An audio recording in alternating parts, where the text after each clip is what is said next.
up, y'all? I said, what's up, y'all? Look at me when I'm talking to you, bro. Nah, I'm just messing with y'all, man. This your boy Knockout Boxing 86 TV, and we in here. So check this out, bro. Before I get going on our video, smash the like button, subscribe to the channel if you're new here, share the video, turn on your notifications, and then go follow me on Twitter at KOBoxing86 TV. You got a breakdown or a fight prediction you want me to do, or if you want to join the TKO debate series, you can hit my email up at knockoutboxing86@yahoo.com. Or you can go over to Twitter and DM me on Twitter at KOBoxing86 TV. And don't forget that we go live Monday night 7:30, Wednesday night 7:30, and Thursday night at 7:30. And then you can also catch me live Sunday morning with the Singing OG KQKC Boxing Network. And go ahead and hit that membership tab and join the channel for exclusive content on the predictions that we drop every week. But let's go ahead and get it popping and get into our video. And today, the boxing game is upside down, man. The boxing game is upside down. You got Ryan Garcia calling Gervonta Tank Davis a coward because he wants a rematch clause if he loses, and people, fight fans everywhere, are running with that shit. They running with that shit. And I do not understand that shit. Let me give y'all what Ryan said. Then we got some quotes from Chris Mannix and Mike Coppinger that we'll go over in this video too pertaining to this situation. But Ryan Garcia said this, man. He said, stop running, Tank. Stop hiding from me. Stop hiding behind Al Heyman. No rematch clause. Winner takes all, coward. And I'm watching people on Twitter, man, and they like, yeah, man, Tank a coward. Yeah, man, Ryan's right. If Tank want a rematch clause because he's scared. And I'm like, scared people, cowards don't want to get their ass whooped and then go fight the person that whooped their ass. And that's really all a rematch clause is. A rematch clause means if you whoop my ass, I want the ability to come back and whoop your ass. I don't want you to just be able to run away. I want to try to get my get back. Like it's like up is down in boxing, bro. Real is fake in boxing. The truth is lies in boxing. That's the shit, like that's the shit that just make me just look at shit sometimes and be like, damn, bro, like, is it me or is it y'all? And I know it's y'all. But I just have to ask myself sometime, bro, like, what is going on here, man? Like, a coward is what we heard Chris Colbert say when he was asked a question about Hector Luis Garcia. Hector Luis Garcia beat Chris Colbert's ass, and they asked Chris Colbert after his altercation with Gary Russell Jr. at a press conference. They asked him, they said, hey, would you be interested in trying to go get back against Hector Luis Garcia? And he said, no, because if somebody beat Hector Luis Garcia, then I can just go win me another belt. I can win another championship. And then it's like I never lost to Hector Luis Garcia. That's coward shit, bro. Losing and then not wanting to go try to get your W back from the people that you lost to. That's some coward shit. But Tank Davis, as the A-side, wanting the ability to be like, look, bro, you beat me. But if you beat me, shit, I need you to run that back, bro. I need you to run that shit back. I'm getting mine back. Shit, I'm going to beat your ass the next time. You ain't going to beat me twice. That's not what cowards do. That's what dogs do, you know. And I mean that as a compliment. That's what real ones do. To me, like if you lose and you want to go compete against the person you just lost to, what about that is cowardly, bro? And the fact that people, either you dumb and you don't know the definition of the word coward, or you just a Ryan Garcia fangirl, or you hate Tank Davis. It's only three options, bro, if you agreeing with that statement. Let's just keep it all the way 100, man, like all the way real. If you think, take their names out of it, bro. Take who you like out of it. If somebody loses at something to someone else and they want the ability to try to compete against that person that just beat them so that they can try to win to redeem their loss, how is that cowardly behavior, bro? I would ask that to Ryan Garcia, and I would ask that to anyone that's agreeing with that bullshit that I just read. But let's keep it going, bro. Then it goes on from Chris Mannix. This is what Chris Mannix has to say about the situation. We are in a precious position when it comes to Ryan Garcia and Gervonta Davis. For weeks, we were led to believe that this fight was signed, sealed, and delivered. The second fight is now up for debate, and that's what's holding up the possibility of the first fight.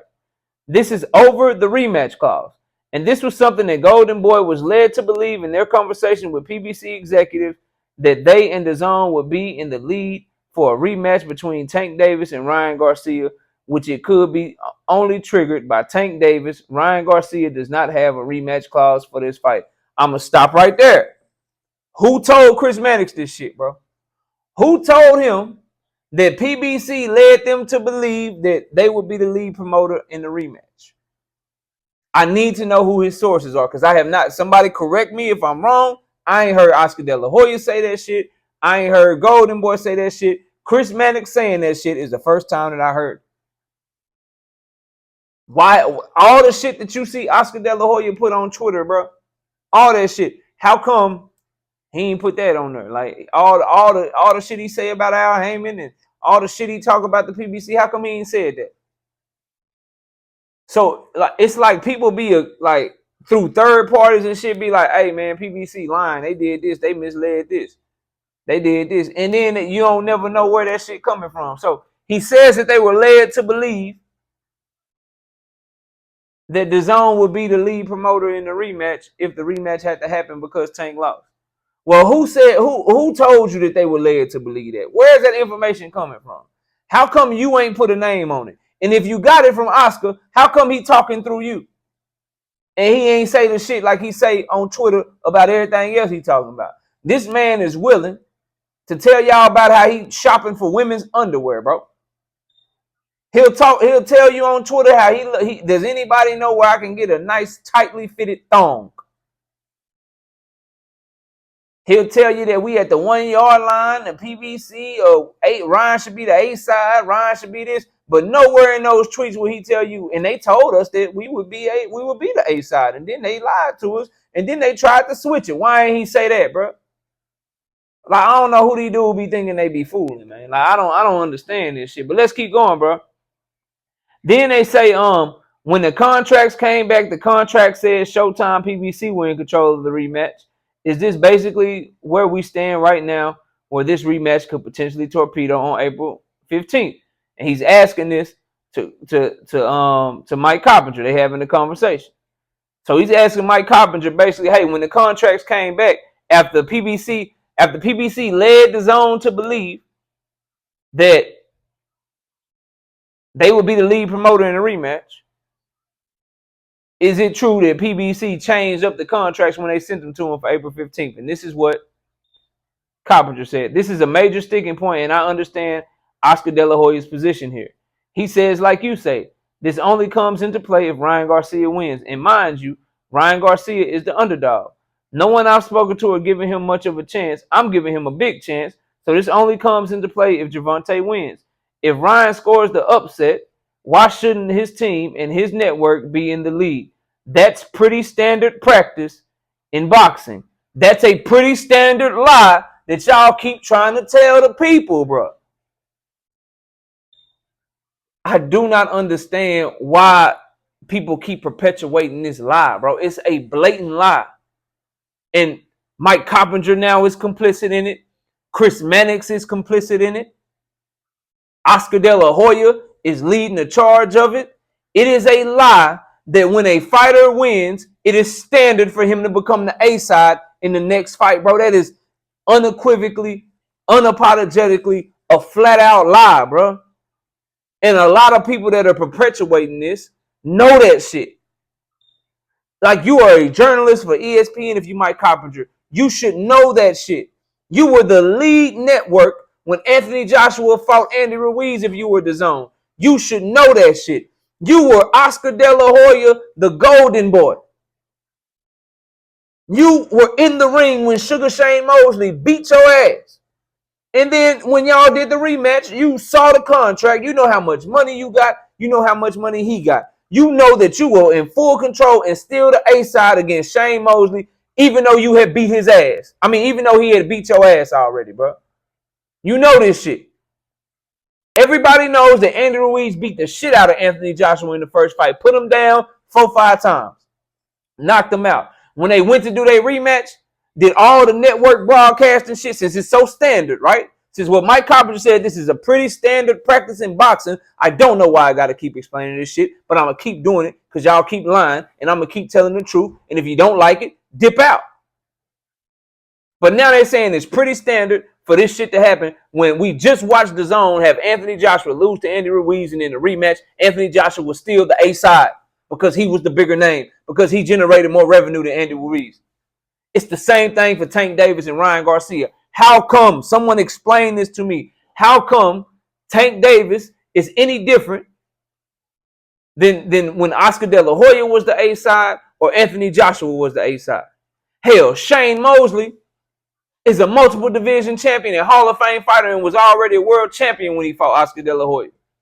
And he couldn't even ask for the shit that Ryan Garcia is asking for. Ryan coming into this shit as a contender, never been a champion. The only time he ever sold out was in his hometown. And when he sold out, it did like $2 million in live gate. 1.8 million to be exact. That ain't even half of what Tank Davis just did with the gate that he did in DC. That ain't nowhere close to what Tank Davis did at the Barclays. That ain't nowhere close to what Tank Davis did in Atlanta. That ain't nowhere close to what Tank Davis did in Ryan Garcia's backyard in LA. But somehow Tank Davis is the one that's wrong, bro. And this ain't even me being no fan. This is just how boxing has always worked. And now we want to change the rules and try to put it on somebody else, bro. This anti-PBC shit, man. Like, I don't understand it in this regard, man. These dudes flat out lying to y'all, man. Out of his own mouth. This is pretty standard practice in boxing. I just proved to you how it's not. Canelo Alvarez versus Dimitri Bivol. Who gonna be the A-side in their rematch? Y'all know the answer to that question is Canelo Alvarez, but didn't Dimitri Bivol beat Canelo Alvarez? So shouldn't Dimitri Bivol be the A-side? Based on y'all logic, it's pretty standard, right? Y'all lying y'all ass off, bro. Y'all need to quit that shit, man. We ain't gonna get no fights. Everybody keep lying. We ain't gonna get no fights, bro. It is what it is, man. And then they go on to say that the fight could be scrapped. They says the only time you don't see that happen are during instances where there is a true A-side and a long shot underdog like Anthony Joshua versus Andy Ruiz comes to mind. Another lie, bro. Another lie by these people, man. This is Mike Carpenter, bro. This is supposed to be a journalist that's unbiased and shit. The only time you don't see that happen are during instances where there is a true A-side and a long shot underdog, Anthony Joshua versus Andy Ruiz comes to mind. That's not true. Shane Mosley was not a huge underdog to Oscar De La Hoya. And he still wasn't given A-side privileges after he beat Oscar De La Hoya. And what does true A-side mean anyway? True A-side mean I make more money than you. I bring in more money than you. Tank Davis is by far the biggest revenue generator that we have in the sport of boxing from 140 pounds down, bro. And it's not close, like, at all, bro. Mike Tyson, Evander Holyfield. Mike Tyson was the A-side in their second fight after Evander Holyfield beat him, bro. Like, I keep trying to explain how the history of boxing has always worked to y'all, and yet people still come in my comment section.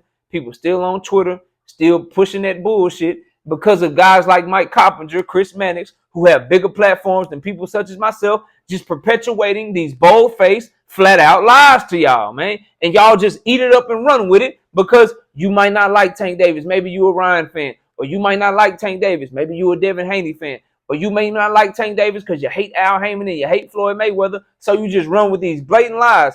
One of the dudes the main dude that's a proponent of perpetuating this shit, Oscar De La Hoya, had multiple times, bro. Multiple times. Didn't he have to rematch? Man, hold on. Hold on. Cause I don't like to just say shit, bro. Hold on a second. Give me 1 second, bro. And then we're going to let y'all go. Before I make this last point. Right? Let me just look something up for y'all, because we on the fly. You know, we off the dome with a lot of shit that we do, man.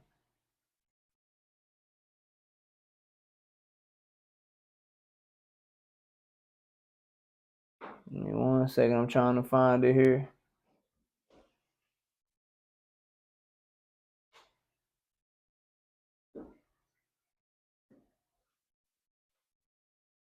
Okay, nah, he only fought him once. I was trying to figure out how many times he fought Bernard Hopkins, he only fought him once. All right, so scratch that, bro.